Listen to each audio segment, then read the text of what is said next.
Welcome back, and today we're talking about Kuma Kuma Kuma Bear episode 8. Like always, let's just jump into it.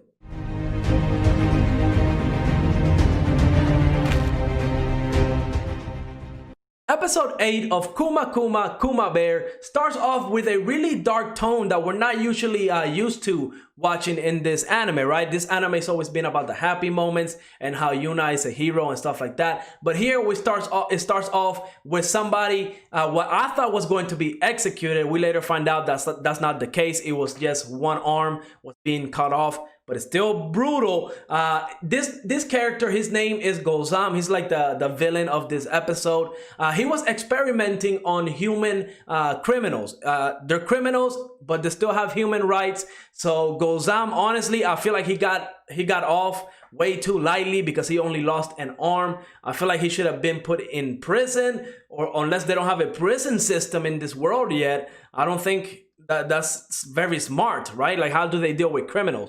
They just chop off limbs, because that's the punishment that Gozam got. He lost an arm because of the crimes that he committed. That's where we get to meet the king, and we didn't get too much about the king, right? It wasn't until later in the episode. But before we jump into it, let me remind you to like and subscribe. Definitely helps the channel out. But enough of that. Let's talk about Kuma Kuma Kuma Bear, because the rest of the episode, the first half, was really wholesome. We see Yuna kind of go to the castle. She was really in love with the castle because she loves fantasy stuff. And we meet the princess, right? The princess, very cute little girl. She's the one, kind of giving the tour of the castle. Of course, Yuna could not refuse. Is the princess, but she had a good time. She was drawing, giving pudding to the princess. It seemed like Yuna was having a good time. Again, Yuna needs to create those type of relationships because she has no family here. So I feel like every time she comes in contact with like a little girl and stuff like that, Yuna feels like the big sister, right?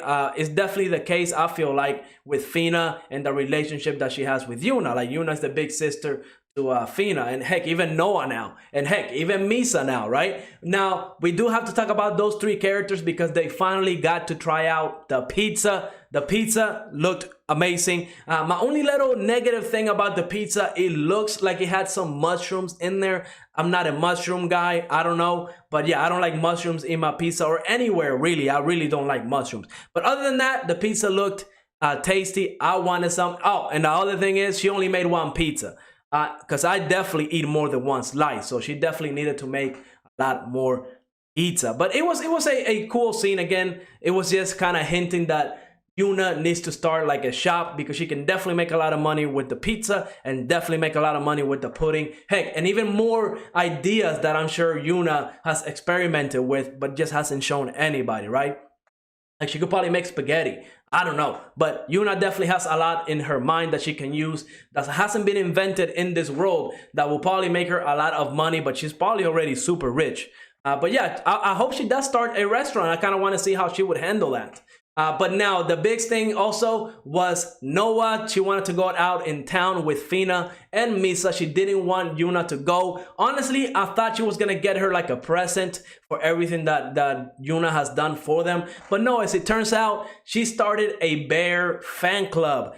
And she wants 10,000 members, right? She wants to get 10,000 members into this fan club. Now, Noah is the president, and then Fina is the vice president. And I will say I was kind of salty because she made herself president. She was kind of using how much, time they have spent with Yuna. And I'm like, well, I feel like Fina has definitely spent a lot more time with Yuna. She should definitely be president. But again, they're little kids. Kids do that all the time. It doesn't even matter. I really want to see Yuna's reaction to this fan club, right? Because Yuna made it perfectly clear this episode that she wants to stay out of the spotlight, right? Whenever that Gozam character came back into the castle, he wanted revenge. He really wants revenge on the king for what he did. He kind of stopped his experiment, lost his arm. So he spent the last couple of years gathering monsters, right? Using his life force to control monsters, and he was about to attack the capital. So of course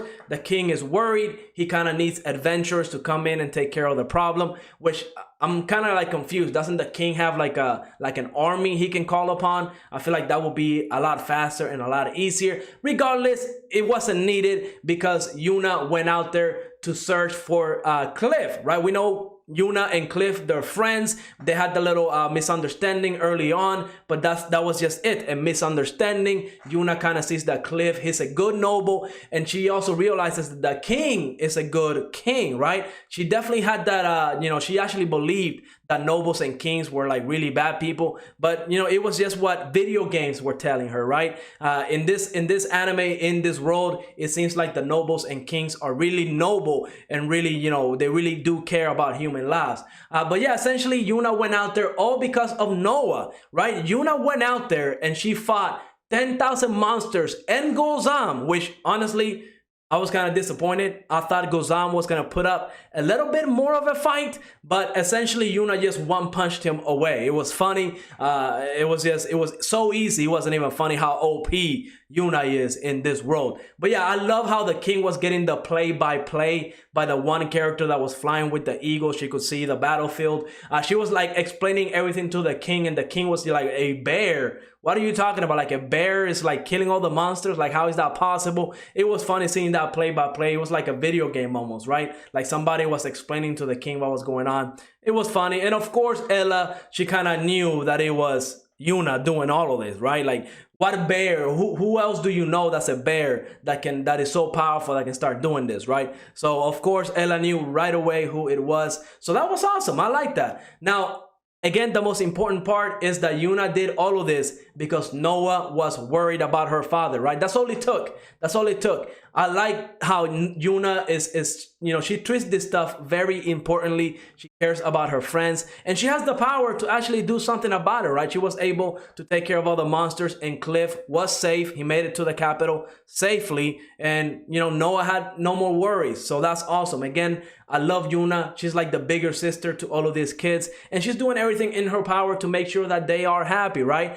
But I'm always kind of like wondering, right? What makes Yuna happy, right? Like I'm sure helping out makes her happy, but I feel like she needs like a mother's hug or something, because she's still like, how old is she? Like 13 or 14 years old. I believe they stated her age a while back, but she's in this world by herself. It doesn't matter how she was in the real world when she was back on Earth, how she just wanted to play games and she sent her family on vacation and stuff like that. But once you get separated by that, and it's not your choice, like you can no longer see your family, you're definitely going to start getting homesick. I feel like Yuna is kind of suppressing those feelings.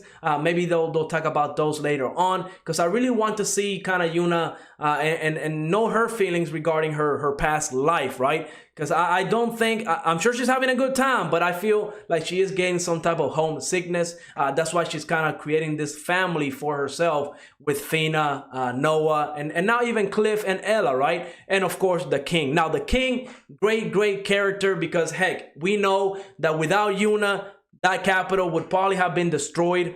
And the king kind of just bowed his head for Yuna. So he's very respectable man. He cares about his people. He puts his people first, right? He doesn't care about what people think about him. Again, he bowed his head to Yuna, all because she saved the capitals, like everybody's lives in the capital. Yuna saved them. So it was awesome. I can't wait to see next episode how this festival is going to turn out. I can't wait to see Yuna react to the whole fan club thing. Is she gonna be happy? Is she gonna be mad? Let me know in the comments below what you think she's going to react like. I honestly think she's gonna be a little bit mad about it, right? Maybe because she wants to stay out of the spotlight, and having a fan club with 10,000 members, which again, I do think those numbers, 10,000 members, 10,000 monsters, that's not coincidence. I really do think Yuna is gonna have 10,000 members in her fan club fairly quickly, right? Fairly quickly. So I can't wait to see her reaction. Overall, great episode. I loved it. It had its funny moments.